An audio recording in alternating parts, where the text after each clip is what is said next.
'Cause it's a heave-ho, hi-ho, coming down the plains, stealing wheat and barley and all the other grains. It's a ho, hey, hi, hey, farmers bar your doors when you see the jolly rods run. The issue that was most interesting to me was the issue of Western alienation, the sense that a lot of my friends and neighbors from Saskatchewan and across Western Canada, the people I was growing up with and lived with all of my life, that they didn't feel fully connected. They somehow felt a little bit devalued or left out of the political process.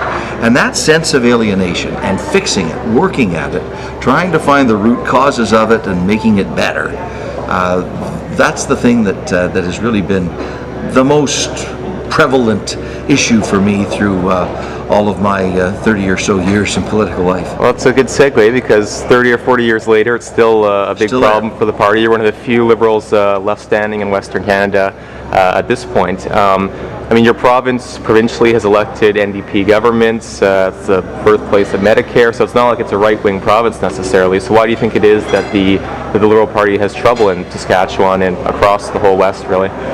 Well, I think in the past we haven't given Western issues and Western people the attention, the respect, the understanding, the sense of priority that Westerners feel they deserve.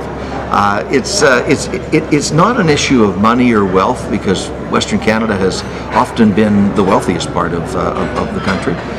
And now Saskatchewan's leading the pack in terms of economic growth and development in the country. It is that sense of exclusion from the decision-making corridors, the power centers of the country.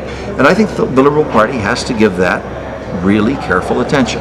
How do you make sure that Western Canadians, the same applies to other people elsewhere in the country too, but just putting it in its context of Western alienation, we have to make sure that Western Canadians feel that they are being listened to, that they are understood, that their views are respected, and that they're getting the action within the Federation that they think they are entitled to.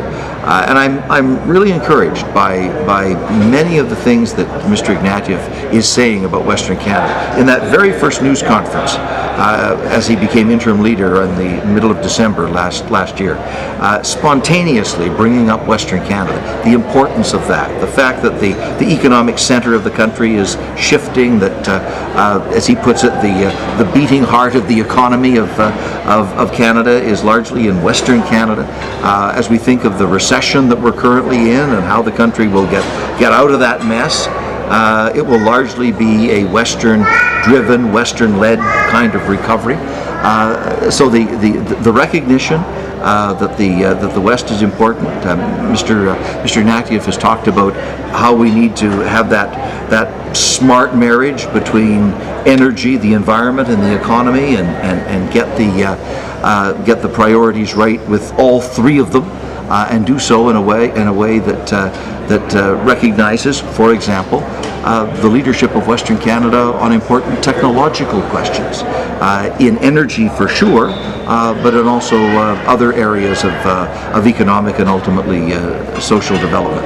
I think Mr. Ignatieff is making the point that the West matters. He understands, he gets it, and his government is going to be a very inclusive government in which Westerners will feel respected, included, wanted, and important.